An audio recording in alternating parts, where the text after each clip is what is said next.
रोखठोक, बेधडक आणि नेमक्या घडामोडींचा अचूक वेध घेणारं एकमेव विजनरी बातमीपत्र विन टीव्ही मराठी.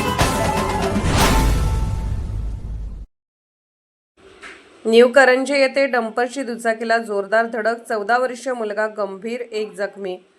कोल्हापूर पणजी महामार्गावर राधानगरी तालुक्यातील न्यू करंजे येथे आज सकाळी भीषण अपघात झाला. भरधाव डंपरने दुचाकीला समोरून जोरदार धडक दिल्याने दुचाकीवरील दोघे जण जखमी झाले असून त्यापैकी 14 वर्षीय मुलाची प्रकृती गंभीर आहे. या अपघातात आदित्य संतोष गुरव वय 14 राहणार गारगोटी हा गंभीर जखमी झाला असून विनय मारुती गुरव वय 30 राहणार सावर्धन हे देखील जखमी झाले आहेत. मिळालेल्या माहितीनुसार आदित्य आणि विनय हे दोघे दुचाकीवरून दाजीपूर परिसरात पर्यटनासाठी निघाले होते. न्यू करंजे येथे फोंडा बाजूकडून येणाऱ्या डंपरने त्यांच्या दुचाकीला समोरून जोरदार धडक दिली.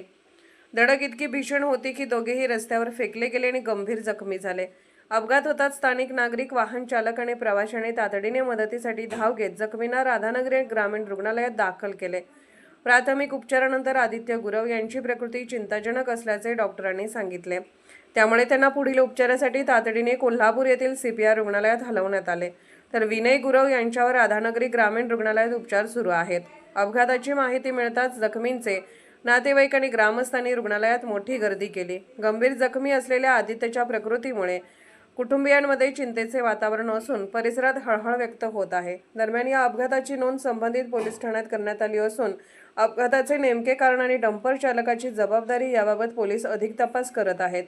विन टीव्ही मराठीसाठी राधानगरीहून Ramchandra Chougule. Win TV Marathi news चॅनलला लाईक करा, शेअर करा आणि सबस्क्राईब करा.